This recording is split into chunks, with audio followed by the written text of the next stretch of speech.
Fall is all about cozy comforts, and with Hero Bread, you can enjoy all your favorites and still hit your health goals. From breakfast bagels and meal prepped enchiladas to mouth-watering burgers and cheesy noodles. You won't believe Hero Bread's options have 0 to 5 grams net carbs and are high fiber from the taste and texture. And right now, Hero Bread is offering 10% off your order. Go to hero.co and use code FALL25 at checkout. That's FALL25 at hero.co. All figures are per serving of Hero Bread. Contains 2 to 18 grams of fat per serving. See the product nutrition panels on hero.co for more information.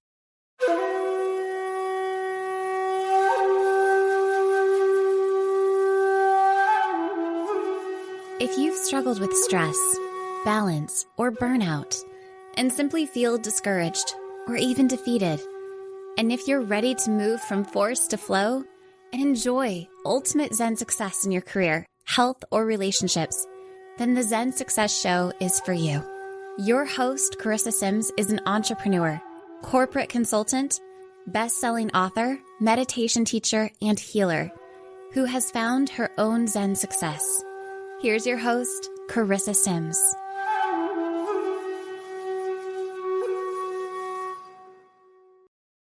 Welcome to this week's episode of Zen Success.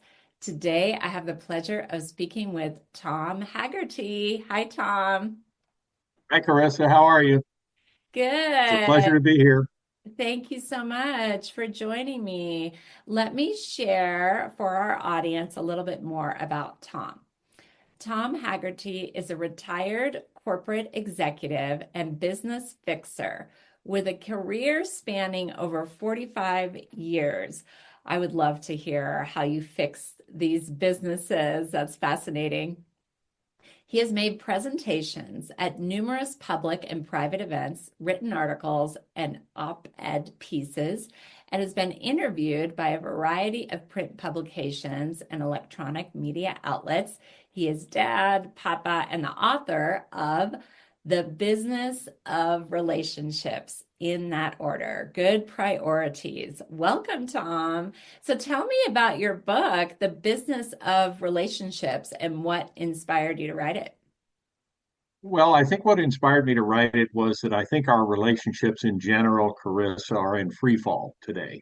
It's been declining in areas like trust. It's been dramatically increasing in areas like loneliness, suicide, depression, anxiety, and so forth. And to me, every problem is a relationship problem. It always will be. It always has been. There's no difference. And basically, uh, this was the book that was never supposed to be a book. It was a series of essays. It started out about my passion for business leaders who are dramatically underappreciated in many ways. You know, we look at them as a CEO, we look at them as a profit generator, we look at them as a leader. Sometimes they're a market changer, but their influence doesn't extend a lot beyond, say, the Wall Street Journal, a little bit of the New York Times, Fortune magazine, Forbes, and so forth. And when you dive into some of the leaders who I've spotlighted in my book, not only do they have compelling personal stories, but their wisdom transcends the boardroom. It goes beyond the shareholder letter if we pay attention to it and if we can extrapolate those kernels of wisdom and let them be instructive in other areas of their life, or our life rather. And I looked at it and said that I think many of these quotes can be adapted to enhancing or developing, in some cases, the qualities that are essential to personal relationships. So that's how I came to write it. And it started out as a series of essays that I literally sent to my kids, grown children, and some friends. And over the years, a few of them said, "Hey, this could be an interesting newspaper column. You ought to talk to the business press." And I Yeah. did, and I wasn't too excited about it, but I had a couple of friends that wrote for business publications, and they agreed, and they said, "We'd like to pitch this to our editors." And the editors came back and said, "We like this, but we're not an op-ed newspaper. We're a weekly conglomerate business press, and we think this would be better as a book if you had enough of these." And So it was a very wild, circuitous, interesting path that resulted in the book. But I'm pretty proud of it, and very happy to be with you today and talk about it. Yeah, that's wonderful. And you touched on this a little bit, but I wanted to dive deeper. What you think the current state of relationships are? Well, as I mentioned, I think it's in free fall, and I'll deal with it in two ways. One way is to look at it from a business perspective. Right now, Gallup, the Pew Research Center, and several other people that survey businesses, they say that this problem of failed relationships is creating a $7.8 trillion worldwide problem in lost productivity. When you have people showing up at work, they are burned out, they're stressed out, they're angry, they're frustrated in their personal lives. That impacts business in many, many ways. You look at statistics like a frustrated or disgruntled or disengaged employee is going to have a 37% higher rate of absenteeism. They are 60% more likely to quit abruptly, often without notice. Workplace ghosting is the term they use for this. There is. Interesting. I heard you say that in your one sheet, and I was surprised that this happens, that people just quit without notice. They not only quit without notice, but they never even respond to requests from the HR department, from their direct supervisor. And Wow. it's interesting, some of these surveys show that people are saying their business relationships are viewed as transitional and transactional, and they feel like I will never need this person or this company again. And I would argue that couldn't be any further from the truth. Not only do you need references and you need, acquaintances, friendships, colleagues, and so forth, but if you're going to enter the entrepreneurial arena after your business career, after spending time in corporate America, which is what I did, you're going to need those kind of people that can be your cheerleaders, your backstops, your counselors, and so forth. And I think to ghost them, if you will, is a tragic mistake. But Mm. to your point earlier, when you talked about the relationships, I think the business side of things is one thing, but when we look at the personal side, the personal tragedy, the personal Mhm. toll that this is taking on our society, one of the stats that I came across that was also done by the Pew Research Center, and it shocked me because we live in the most prosperous country in history. We live in the most powerful country in history. And we're this beacon of democracy. That light may be flickering a little bit now and again, but our kids, our American children are three times more likely who grow up in a single parent household than the worldwide average. You think about that. That's not 30% more. That's saying if the worldwide average kid has a 10% shot at growing up in a single parent household, we're saying the American kid has a 30% shot. It is absolutely shocking. And you read the statistics about two-thirds of our people fundamentally say, I don't trust other people. Mm. That is dramatically up in the last 50 years. And you have so much of the statistics now that are going around about loneliness. 60% of us in America say that loneliness is our constant companion. And I think that's tragic. And that's a failed relationship. That's a series of difficult, tough failures in relationships. And that's some of the statistics anyway that I come back to and say we need to do something about this. Yeah, so how do you think it got this way? Do you think technology has something to do with it? People are more introverted and not connecting as much. What do you think is the root of this? I think there are several, and you touched on one of them right at the front end. I think there is this isolation that is created by digital overload, by social media fragmentation, and literally, I heard it put this way by another author. He said, "In the palm of your hand, you have the opportunity to be God." And you think about that for a minute and you say, I can get any information I want at a moment's notice. I can get any product I want with a couple of clicks, including food. I can interact with people in an anonymous way and express my opinions, however radical or not they may be. And I can remain invisible, but yet stimulated. So we have that going on where it's very easy to be a solo operator if that's what you want to be.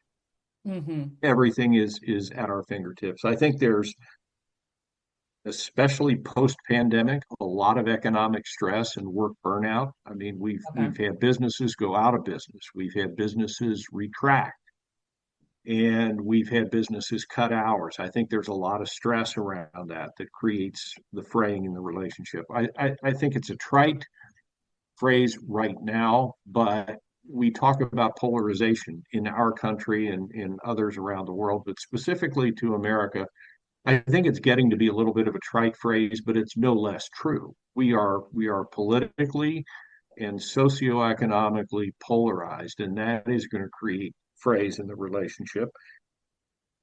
And I think a big one that is probably underappreciated, especially in the younger audiences, is we have lost the ability to be effective conflict resolution people. Mhm. We would rather run and hide. We would rather ghost each other, as we talked about before. The opportunities for people to sit down and literally work through a problem together, face to face, voice to voice, we're losing some of that. And I don't want to sound like a curmudgeon when I say this, but that is going to be difficult for businesses as well. If you don't have people that are effective negotiators, effective problem solvers, effective conflict resolution, personalities, I think that's going to be a tough ticket for your company going forward. Yeah, you'll have to come out of retirement for all the company and be their negotiator.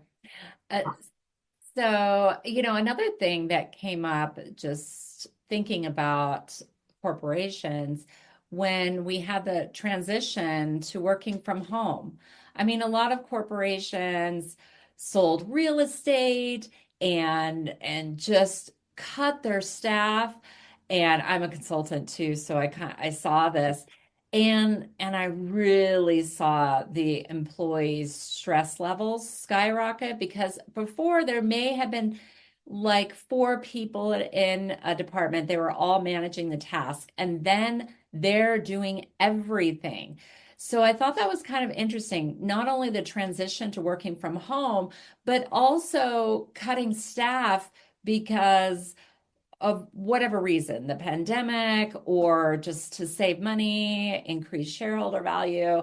I'm not really sure, but it was really detrimental. And I did see it in the wellness aspect in corporations. I lived through some of that prior to retirement, and I can tell you that the overarching um, feeling about work at home was number one, you had a lot of excitement around it and a lot Yeah. of pleasure around it initially. I mean, people could work on their computer, they could get up and do a load of laundry, they could cook a meal, they could do whatever they couldn't do it at work. Yeah.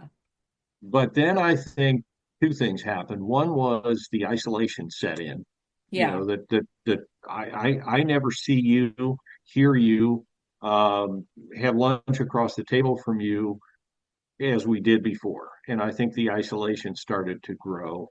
And the other thing I think started to grow was that managers, I was guilty of it, maybe you were too as a consultant, but I was in a position where people were literally fatigued by Zoom meetings because they were Oh, so easy. yeah. They did They not were want so to use easy, Zoom. you know. I remember So when I requested a phone call, people were so happy. yes, Yes. Can we just talk on Yeah. the phone? Oh, wow. What a Yeah. Yeah. concept. I remember calling some people that were on my staff by phone rather than have a group meeting, and their immediate reaction was, "Did I do something wrong? Am I in trouble?" Yeah. No, I'm just calling you to say hi. It's Wednesday. I just want to say hi and how are you? Oh, you're Oh, such a good oh, manager. I'm fine. I'm fine. And I'm like, no, no, no, Carissa, really, this is just a pleasant phone call. That's How are very the kids? suspicious, Tom. You are Yes. suspicious as they're going to lose their job. Right. No, it's so Yeah. true. But even in personal relationships, when you call, people are pleasantly surprised or just don't bother me, can't you text first or something? There's something weird about calling now that is not as socially acceptable, do you think? Yeah. I do think that. I have a good friend of mine who is I'll call him a veteran of dating apps, okay, which is a more charitable term than I would use if he were with me face to face. But he is a guy that says most of his dates occur never having talked to the person. He has never heard their voice. They are texting back and forth about this swipe right and all the other stuff that goes on there, I guess. And then they agree to meet somewhere for coffee or a cocktail. And that's the first time that they would have heard each other's voice. Like, Hmm. wow, that's crazy, but my kids are grown, my youngest is 32, and they say, Dad, that's just the way it is, Uh-huh. we text each other, we have group text, we have group Uh-huh. meeting rooms, et cetera, et cetera. Well, I hope that works for you. I hope when you're my age, you know, Well, it you, could be people don't realize that that type of structure is contributing to our feeling of isolation. Like on one hand, we accept it and we know that's the way it is, but on the other hand, it is isolating and it is kind of, I don't know, scary, or you don't really get to develop a strong relationship that way. I would agree. I would agree, and I think there's going to be a lot of tragedy going forward, I'm afraid, when people finally admit to themselves that days go by when they don't talk to anyone they know. They are literally texting, and then they go to the grocery store, and the first human interaction they have might be pleasant. The grocery clerk or the person behind the counter at the dry cleaner or the bartender, whatever it is, they might be pleasant, but you don't know them, and you've had no interaction with someone that you knew and that you cared about. It's I think it's misplaced. Yeah. Yeah. And even It, I try to reach out. I make an extra effort to do this, but even to strangers, and like a lot of people at the gym, they have the wireless headphones yep, and they're just like I'm so guilty. introverted. Yeah, me this morning, right? Um, but people are shocked when I say hi, or they think something's wrong. Like even a clerk at the grocery store, I'll be like, "How are you doing?" And she's like panicked that she needs to help me with something, and I'm like, "No, I'm just saying hi." So that's an interesting reaction too, that I feel like didn't really happen 5 years ago. No, no. I think when we began the 6 foot separation and talking across the street and wearing a mask in our own car when we're driving by ourselves, I don't all, understand that. Sorry, I, I people, never did either. I never did either. I'm like, is your car trying you're to kill you? I don't projecting know. against yourself. Oh, okay. Hope I don't offend the people who wear masks in the cars. We love you. Sending love. Yeah. Okay. But no, I think there was an aspect of that we lost our ability to take risk. Mm, There's a chapter in my book about risk and about how it relates to relationships, and I think that appropriate risk is just as valuable as according someone respect or having a long-term perspective about a relationship or being resilient or any of the other, of the 12 qualities that I cited in my book is essential. So if we lose the sense of risk, if we lose the ability to say, I'm willing to step out of my comfort zone, uh, Mhm. that's going to be equally damaging to relationships, I think, long term. Yeah, interesting, interesting. Well, what types of relationships are most at risk, do you feel?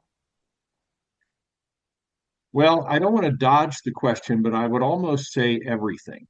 Okay. There is not a relationship that I look at, and I've done a fair amount of study when I began to put the book together and try to get some intellectual grounding around some of the positions I was taking. But you look at familial relationships, you look at spousal relationships, you look at neighbor to neighbor, you look at colleagues at work.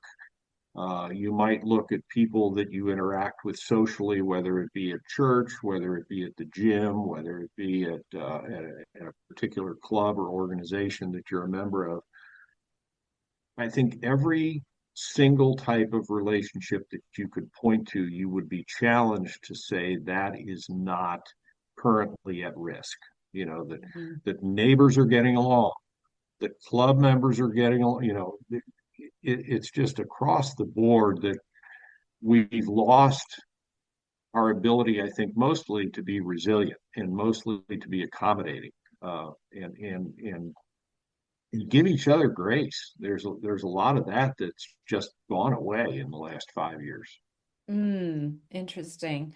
Well, I'd love to hear about what is the most important thing in establishing a good relationship. And I want to go down the line and first talk about business. Well, let me take it more globally, and then I'll deal with business and personal. But Okay. I think that from a global perspective, I think the people who have the most robust relationships are without doubt people who are highly self-aware and unafraid of looking in the mirror. That when you say that every problem is a relationship problem, I think fundamentally you have to have the courage to look in the mirror and say, what's my part in this? Am I keeping my side of the street clean, as some people in the recovery community would say? And I think that fearless self-examination and self-awareness is going to be key. It's going to be an umbrella over all of it. I think when you come to business, there's probably there's probably four or five things that you could say are essential, but I think the top two for me, in the interest of time here, the top two for me would be executive transparency. The people are starved for information that is both accurate and direct. The time for sugarcoating is over. You have to be, if you're an executive, you have to be transparent. You have to communicate in a way that affords respect to the people's intelligence. We don't have a bunch of dummies working for us anymore. The robots took those jobs. I'm sorry to say, but or the people overseas took those jobs, and we just don't make T-shirts in America anymore. But the people who are in the workforce today are highly educated. They're knowledge workers, and they need not only transparency, but they need direct communication. So Mm, I would say that in terms of business. In okay. terms of a in terms of a personal relationship, I think you would look Yeah. at that and say the So should we kind of separate romantic versus kids and family? I was thinking about separating that, but it could be if you think it's all the same, then that's fine. well, no, I think you're accurate in saying that, but I think that every relationship of a personal nature, whether it's like you said, spousal and romantic, or whether it's colleagues at work, or Hmm. neighbors and so forth and so on, I think the characteristics that I would think are essential are going to be having a perspective, a long-term vision, a long-term view that allows for mistakes to happen and be corrected. That If everything is transactional in a relationship that is personal, then it becomes really easy to say, I'm sorry, Carissa, but that's one strike too many. You got one strike and that's all you get, and I'm out. You know, that's that lack of perspective is not going to serve you well in terms of building a relationship that is robust, exciting, uh, and long term. I Hmm. think the other quality is, and we talked about looking in the mirror and having that perspective and saying, what's my role in this versus me saying, what's your role? What did you do wrong? Mm. The other thing, but essential to me is on the back end of the book, the way I laid it out, there was perspective, and the last quality was resilience. I think that's absolutely critical. If you can't bounce back from disappointment, if you can't get yourself up, after you fall down, if you can't reach out and repair what is going on in the relationship that's less than satisfying, if you're not resilient, I think that's going to be, all the trust in the world, all the respect, all the priority, all the risk, all the change, all the other categories are going to fall away if you're not resilient because you're going to need it. A relationship is complicated and it's tough and it's not for the faint of heart. Mm. Yeah, absolutely. So how do you transition from transactional to what would be the opposite of that? Connected? I think the opposite of transactional would be invested. Invested. Maybe Okay. it's invested. That's a good question. I hadn't thought of that before. So, but no, Well, I, because I I, I always like to take things from the positive, because if you're always focused on the negatives, okay, don't be transactional. That doesn't always work in behavior. I think if we can think about, okay, well, what does it mean to be non-transactional? Like how do we do that? So invested, what would that mean to you? Like taking the time to connect, or what does that mean? I think if you're invested in someone, you have their best interests at heart. I think Mhm. I heard years ago that marriage is not, 50-50 proposition. Marriage, a good one, is 100 and 100. Okay. And people say, well, I'm doing my fair share. I think in an invested relationship, you are not concerned about the percentage. It's not 50-50. It's not 75-25. It's 100 and 100. You Yeah. both want to contribute the most that you possibly can. So I think that to me would be an example of an invested relationship, something where you're saying, I have your best interest at heart. I am willing to sacrifice for your betterment. I'm willing to do things that I wouldn't normally do because I want this and us and you to be better. So, I think invested is a pretty decent word on a Friday Yeah. afternoon right now. Yeah. Yeah. So what about kids and family? Like would that be the same example is being invested with your Well, yeah, I think invested is sort of the umbrella word over it, that it's not transactional. But I think one of the things that I've seen parents in my time do, and I was guilty of it as well, is not according the child with respect. That they have an opinion, they have a worldview, they have a framework, whether they're 5 years old or 25 years old. They are operating with a certain worldview that you've influenced, and you need to respect that. And I it's interesting you brought that up because I'm at a point in my life now. I have three children. The youngest is 32, the oldest is 37. 37-year-old is my daughter. She's married. She's given grandchildren, uh, and it's a real blessing. But I said, I think on this Father's Day when they all talk to me, and I'll probably be with her. She lives in town. The boys do not. My sons don't. But when we talk on Father's Day, I'm going to ask them some questions. I'm going to say, you don't have to do this today. You don't even have to respond to it today. But I want you to think about answering over the next year before next Father's Day a couple of questions. One question would be, what do you still want to learn from me? Mm. Okay. You're in your 30s now. What do you want to learn from me? What do you think I should know about you? And who are you? That we haven't talked about. And what would you like to see the next year to 5 years be in terms of growing our relationship? And I just want to hear them as adults respond to that. And I think I waited too long. I could have asked that question at age 15 Uh-huh. or or at age 20. So I think according our kids the respect that they deserve and that they've earned uh, is is critical. Yeah, that's really interesting. I agree with that. And sometimes it can be challenging to not be transactional with the kids if they're leaving a mess. And, I'm always telling them to pick up after them. And I have younger kids, 10 and 13.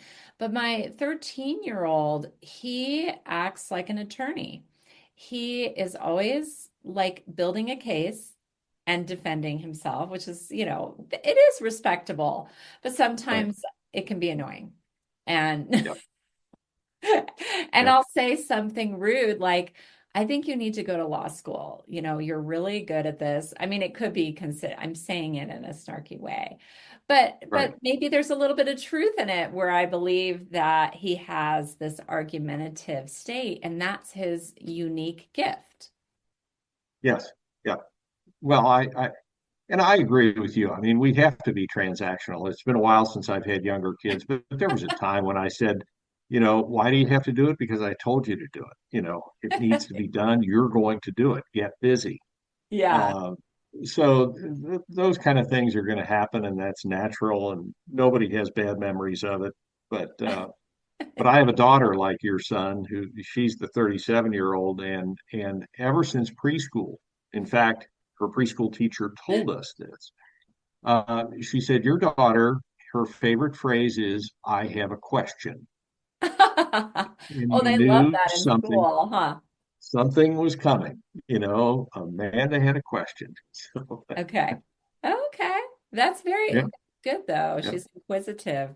So, what do Yeah. you think about friends? What do you think? Is there something different? What the most important thing in establishing a good friendship or maintaining it? You know, I really don't, because one of the things about the book that opened my eyes was that we were placing groups of people and or individuals in these artificial buckets. Like, I somehow act differently with my friend than I do with my spouse. I don't, I give her more respect than I give my friend, or I give her less priority than I give my friends. I think the thing that I gained from diving into this a little bit and looking at the research is that the 12 foundational qualities that are cited by the Northwestern School of Medicine, Harvard Business Review, NBC News, marriage.com, and on and on and on. They may not agree with all 12, or they may not cite the same, if you're given your top five or top 10, but those 12 cut across all lines. And, you know, should I give people respect? Should I trust them? Should I take appropriate risks? Should I be open to change? Should I be resilient? Should I have a long-term perspective? Should I be committed? All of that rolls in. So I think, to your point, there might be individual differences slightly here or there, but I would argue that if you don't have most, if not all, of those 12 qualities operating, you're just not going to have a good spousal relationship, or a good friendship, or a good neighbor relationship, or a good colleague at work relationship. So, can you talk about some of those qualities? I mean, you don't have to necessarily list them all. I mean, they're in your book, correct? Yes, yes, they Yeah. are. Yes, they are. And the way I organized the book around the business leaders that I cited was to take one of their quotes from a shareholder letter, from a speech, from an interview, and show how you could make that apply to a personal relationship. I'll give you one example. Oh, Uh, interesting. That's good. so Jack Welch, okay, I worked at GE in the middle 80s, and Jack Welch was the CEO, and he was a tough guy, and they called him Neutron Jack because when he came around, the building survived, but the people were gone. And it was an unfair comparison for a man who spent his career at GE in the last 20 years of which he tripled shareholder value. But I'll never forget one of his quotes, and it was in one of his books as well. But he said, "Change before you have to." 5 words, real simple: change before you have to.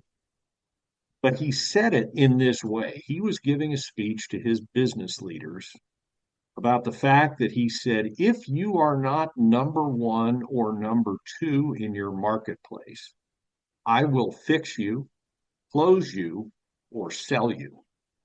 He was not about, maintaining this status quo at General Electric of this lumbering industrial giant where everybody just punched the clock and took home a paycheck. But he followed that, Wow, that's after, amazing. after that warning, he said, so change before you have to. Yeah. And I looked at that quote and I said, wow, how could that apply to a personal relationship? Change before you have to. The passive aggressive nature that is killing your family. Change before you have to. The financial irresponsibility that is putting the people who you supposedly love at risk. Change before you have to. The budding addiction. Change before you have to. The ugly temper. And that's the kind of thing that I go through in the book, and there's many quotes. They're inspirational quotes. A guy like Steve Jobs, had a quote before the Stanford student body when he gave the address to them in 2005. It's all over YouTube. I usually watch that speech about once a year, Okay. just to refresh my memory of how great it was. But Jobs said, you know, the the prospect of my own death helps me to make big decisions. And he was talking about not only mortality, but about the fact that how transitory the decisions we make are, and how uh, if we really treated this as our last day or our last week, what would that inspire us to be and to do?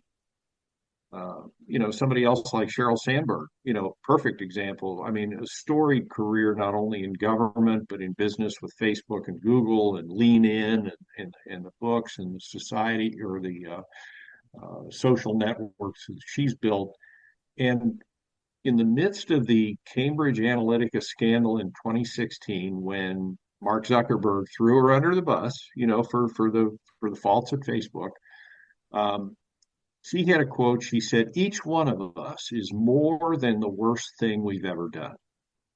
And that spoke to me about resilience. Now, she had nothing to say about resilience in a personal relationship in that quote herself. That was all about Cambridge Analytica and the turmoil that it created at Facebook and elsewhere.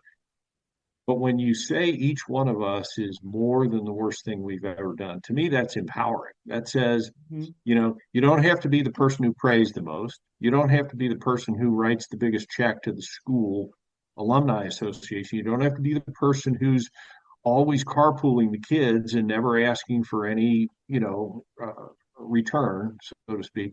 It's each one of us is more than the worst thing we've ever done.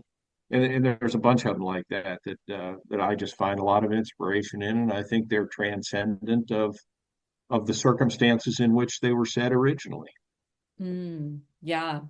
Well, what are a few words that can create lasting impact? Oh my. You really want to ask me this on Friday afternoon? I thought this was going to be a walk in the park. No, I think one thing is thank you. You Okay. know, that that that Saying that would thank be you. that would be a word. And Oh, I okay. think, or phrase, thanking someone because we do that so infrequently. I have a little sidetrack that I went into where, I try to juxtapose thanking someone versus being grateful. And I think grateful is great. We all ought to have a gratitude list and say, these are the things I'm really feeling good about today. But that is somewhat individual. You never have to communicate that. You make a gratitude list and say, I'm grateful for my daughter and I'm grateful for my, car and Yeah. whatever it is. But saying thank you to somebody and saying that, expressing that you appreciate what it is they did or who they are, many times I think we don't do enough with each other of thanking someone for being who they are, not what they did. So Oh, that's a good shift. That's really good because a lot of you know, times I, I do that with my kids. yeah, just, I want to thank you for being as open as you are and as self-aware as you are and as kind as you are. That is way different than saying thank you for picking up your clothes. you know. Um, Yeah, that's amazing. and I I love think that. I think one other way that we can, you know, uh, appreciate each other, if you will, is to be specific about that. I think Okay. especially in the workplace, you breeze in and you say, Carissa, that was a great presentation today. Thanks. And you're gone. And Carissa's left with, okay, I'm glad you complimented me, but I don't know why. What was great about it? What can I do next? Yeah, What I do I get make? that a lot. What Yeah. do I want to make sure that I incorporate Hmm. all the time? Next time. Because, Yeah. you know, Mhm. because we're in the midst of a project, a presentation, whatever. Well, I'm happy that you complimented me, but if I want to replicate that and I want to build on it, you got to be more specific with me. So I think Mhm. specific, um, and it shows attention as well. It's not a Yeah. throwaway comment if the boss is saying, these are three things that I really liked about your presentation, or these are two things Right. that your project did for me, and I really appreciate that. So being Yeah. specific and saying thanks would be a couple that I would say right now. Oh, that's great. I love that perspective. That makes sense. So, what are some ways to get someone to instantly like you? Instantly like you. um, I would say make it about them. Okay. That's a big thing. Make it about them because the person who is usually not liked, if you wanted to flip that a little bit, the person who's usually not liked, and we've all seen him, is the person whose everything is about them. Mm. You begin to tell me about your kids, and it's one up time. Well, let me tell you, Carissa, I appreciate what you're saying, but my kids are blah blah blah blah blah. So I would say make it about them. Number one, I think um, respect the fact that they have time and that they are sensitive to that time. Again, I think the flip side of that would be the person who's always late for a meeting, always late to pick the kids up, always late for the dinner, respect other people's time, I think would be, one. And I think you need to have a positive demeanor. I would say that's a big deal too. That nobody likes the perpetually negative person. Nobody likes the doomsayer, you know. Um, and I think if you can be positive, if you can look for solutions, we used to have a boss way back in the day who said, "Don't bring me problems, bring me solutions." I love I it. think people I think people that do that well are going to have good relationships. If the problem becomes secondary, the Chinese people, I was in a meeting a long, long time ago with some people from China, and we were trying to work through a fairly thorny problem. And one person said very quietly, he said, let's concentrate on fixing the problem before we fix the blame. Yeah. And that stuck with me for a long time. Let's get about the business of making the situation better before we figure out who made it worse, and Hmm. who's Well, it's just responsible. not really helpful. It's not really helpful, yeah, to blame. No, Well, what's no. next for you, Tom? Uh, well, I think this afternoon, if the rain holds off, I'm going to play golf. Okay, wonderful. Are you But going to take your book on tour? Take it on the golf courses around the US? no, no, nothing like that. I've done some corporate speaking, and Okay, I have a lot of experience with corporate presentations and so forth. That's exciting as a prospect to me. I'm working on a couple of other book ideas. wonderful. One is very snarky, and it's going to be fun, and the other one is a little bit more research intensive. But yeah, and I'm just looking forward to whatever the next phase brings. I love to interview with people like you, and I've done a fair amount of it, so that's always a stimulant for me, to be around people that are smart and insightful and have good questions and good dialogue. So I look forward to more of that. And Good. yeah, Well, I hope you get all the interviews and speaking engagements that you want. And last question, what is Zen success to you? Zen success to me would be I am in a zone where I'm totally present and I'm excited and I'm aware of where I want to go and allowing the circumstances and opportunities to flow. Hmm, I love that because my tagline is moving from force to flow. Well, it's been such a pleasure connecting with you, Tom, and learning more about your book, The Business of Relationships. It's really been insightful. I'll put your website and how to buy your book and connect with you in the show notes. So thanks for joining me on the Zen Success Show, Tom. Well, thank you very much. It's been enlightening. It's been fun. It's been reflective. It's been challenging. All the things that you want from a host. You've hit it out of the park. Wow, thank you so much. And you actually implemented what you suggested. You were specific in being grateful and thankful for me. So I appreciate that. So have a blessed day. Take care. All right. Have a good weekend. Bye now. Okay, take care.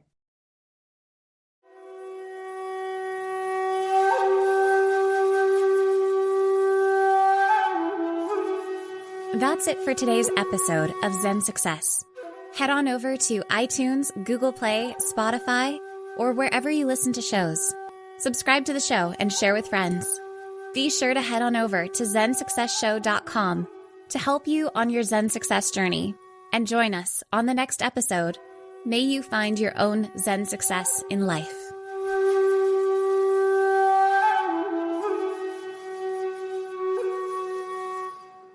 Since 2011, American Giant has been making everyday clothing with extraordinary effort. Not in far-off factories, but right here in the USA.